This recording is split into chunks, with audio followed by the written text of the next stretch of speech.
In the story of Korach's machloikes, Korach and his people against Moshe and Aaron, we know that there were two punishments. There were Korach and the people with him, Dasan and Aviram and so on, that get swallowed up into the ground. And then there are the 250 people that bring the Ketores and they end up being burnt. Now we know that punishments in the Torah are always connected to the sin itself. So we need to understand what is the connection between these punishments and the main machloikas that was going on, main aveira that was going on over here, which is the inyan of machloikas. Now, even though you might say simply that the punishment of going down into the ground would be because of the fact that they wanted to be elevated, going higher and higher, all wanting to be like Koyanim and Koyanim Gedolim, etc. Instead, they have a major descent. You might say that the punishment of being burnt is very much connected to the fact that they were burning incense and they weren't Koyanim, and that's why they're being burned. But still, seemingly, it seems to be that's not connected to their main Aveira, which was really the idea of Machloikas. How are these punishments connected to the inyan of Machloikas? Also, says the Rebbe, in regards to being swallowed up in the ground, it seems to be that we refer to the people that were swallowed up as bluim, as the ones swallowed up. It's not so much the focus of the fact that they went down as much as this concept of being swallowed up. We need to understand what's the significance of this. Another thing that Rebbe says is the Medrash tells us that Korach gets both punishments. He both gets burnt, as we'll see later in the Sikha, that his neshama gets burnt and his body gets swallowed up. And the reason the Medrash says is so that the people being burnt shouldn't say that here Korach was saved, he didn't get burnt. On the other hand, if he only gets burnt and not swallowed, the people that get swallowed shouldn't say that Korach was saved, he wasn't swallowed. And the question is, even if he gets one punishment, and some people may think that's not the stricter and harsher punishment, but what does it mean that he's being saved? He's definitely not being saved. In order to explain this, the Rebbe first focuses on the whole story of Machloikas Korach. Korach, as we know, was arguing, all Yidden are holy. Why are you lifting yourselves up over all the rest of the Yidden? In other words, Korach seemingly wants there should be no differences between one Yidden and the other. Everyone should be equals. In other words, he thinks this is the ultimate idea of achdus, of true unity.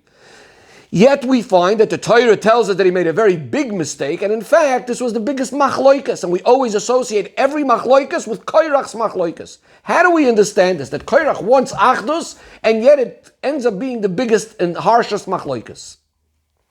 So this is actually hinted in Moshe Rabbeinu when he says, Boiker v'yoyda Hashem, in the morning Hashem is going to notify who he has chosen. Rashi tells us that Moshe Rabbeinu says, what is he saying about Boiker? Just like Hashem had placed borders, partitions in the world between day and night, in a similar way Hashem made partitions between Yisrael, Amim, Yidden, and Goyim, and between Aaron and the rest of the Yidden, Koyanim, and the rest of the Yidden, and Aaron and the rest of the Yidden. And just like you cannot change that separation, partition between day and night, you cannot change Hashem's appointments either.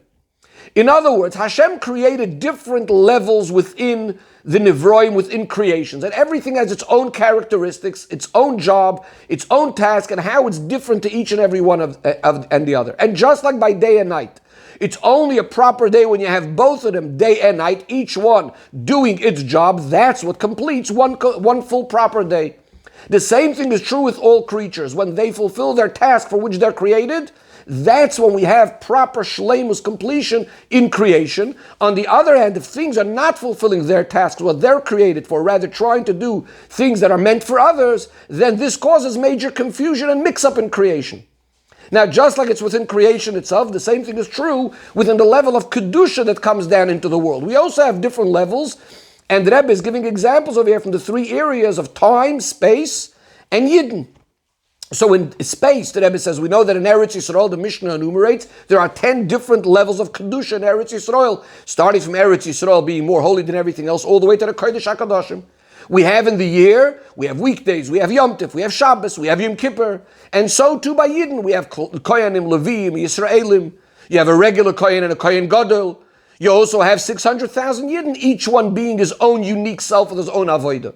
So just like in the world, everything needs to do its job and not take away and fight for somebody else's job, in the same thing is in the idea of Kedusha. True Shalom is only when everyone is doing their particular task, their particular job. In truth, says the Rebbe, that's not yet the ultimate Shalom. All we're saying so far is they're not getting in fights with each other and taking away from each other. Real shalom is when each thing is actually helping, complementing, and completing the other as well. So for example, by the Beis HaMikdash, on the one end we say from the Beis HaMikdash light comes out to the rest of the world. On the other end, the Beis HaMikdash is benefiting from the Yidden. It was built by the donations of the Yidden. The Yidden are the one bringing the karbonos there.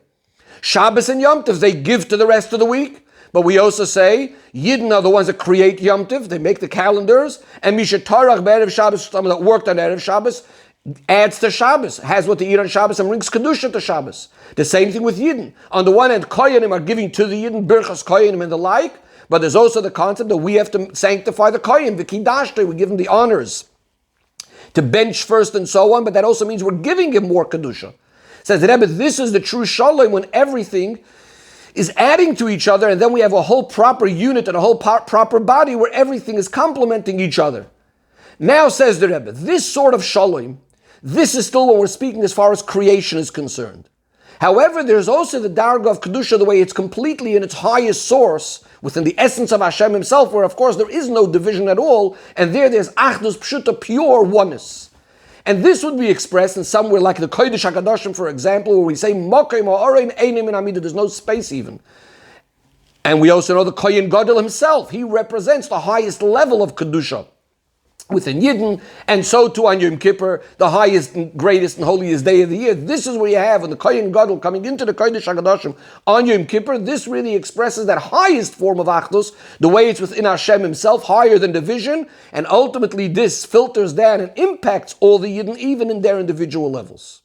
So now to bring it back to the story of Korach. Chazal actually tell us that Korach was very clever and very smart. And therefore the Chazal asks, so why did he act in such a silly way over here? In other words, somehow it's within the story itself that we see Korach's wisdom, and together with that his shtus's foolishness. How is that? We say a chacham is haroyas anoila. The chacham is the one that sees things that are not seen immediately on the surface. He can see things that are hidden as well. Korach understood this level of achdus, this highest form of achdus, the way it's at its highest root, higher than any sort of division at all. The way it's within the essence of Hashem.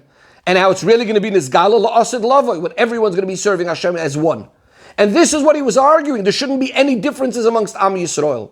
But the shtus over here is that nowadays, this is completely not shayach, not possible at all. It only is going to bring machloikas. Why is that?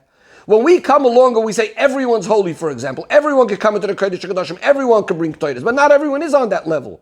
And since people are not on that level and it's not really suitable and fitting and compatible with that level, that's actually going to cause a separation, meaning, first of all, within the person himself, his holier parts, his godly spark, that which is really shaykh to the highest of the high, that's suddenly going to go up completely and connect with the holiness. But his lower parts, the parts that is more his individual level, that's not going to be able to handle and contain this great holiness, and therefore that's going to be going down and sort of being swallowed up down into the lowest levels. And so too regarding Klal Yisrael, when we start removing the partitions between Kohen and Yisraelim, or the Kohen Gadol and the rest of the people and so on, again, the proper partitions is when each one has its place and each one is actually enhancing the other, helping the other. But when we remove all of that, that causes a major separation where the Elyonim, the higher ones, the higher things are going to go completely higher, and the lower people and things are going to go completely lower. Says the Rebbe, now we can understand the punishment of being burnt or being swallowed up and how it's midah keneged midah. What happens by being burnt and being swallowed up? This is exactly the same idea of certain things, the higher things going up, and certain things going down and being swallowed up. When you burn something, so the higher and the more refined aspects of it are completely being consumed and going up. And we also see this of who is the one that were burned. These are the higher and greater people, the people that brought the Ketores. These were the important people, the heads of the Sanhedrin, very famous and great people, the leaders. On the other hand, the swallowing up is those lower parts within each and every item. That's the individual spark that's more shaykh to the individual characteristic of the matter, that completely goes down and gets swallowed up, like we say regarding Sholish, Klippus Atmeyos, that the godly spark inside of it is completely swallowed. Who gets swallowed in our story? The lowly people, Dosan and Aviram, etc. Says the Rebbe, this is also why we say regarding Korach that he gets both punishments. He is the cause for the whole machloika, so his punishment expresses both ideas. On the one hand, his neshama, the higher part of him, is going up and completely being removed, being burnt up. And otherwise, the it would be argued that that part was being saved, and that's why we say it was being saved if he would only go down. On the other hand, his lower part, his body, gets swallowed up, so that cannot be not be claimed that that part was saved. So by Korach's both being burnt and swallowed, he sort of suffers the consequences, or gets the consequences of exactly what Machloikas is all about, separating the higher from the lower, and that's exactly what happens to him. His higher part gets burnt, his lower part gets swallowed up. And the Rebbe concludes with the Hoira, that not like those people that argue, that for the benefit of peace, we don't have to care so much and be so careful with separating between men and women, and we have to allow women, for example, to be able to be mitzaref to a minyan and be witnesses, etc., etc., or lahavdil, to remove the separations between Yidden and Goyim. The story of Korach teaches us that when we remove those partitions that Hashem made in the world, that does not bring to shalom, on the contrary, it brings machloikas. Things that are opposites to each other, the only way we could connect them is actually by having that partition. The Rebbe gives an interesting mashal. You have fire and water. You want to cook the fire with the heat of, you want to cook the water with the heat of the fire. What do you need to do? You need to make a separation. You put the water in a pot that's going to separate between the fire and the water. Now you have the benefit of combining the two. So only when we strengthen those partitions that Hashem made in the world, that's what brings true peace. And we're zeicher to the time of Mashiach, where there will be no more war, no more jealousy and competition, and everyone's going to be serving Hashem together.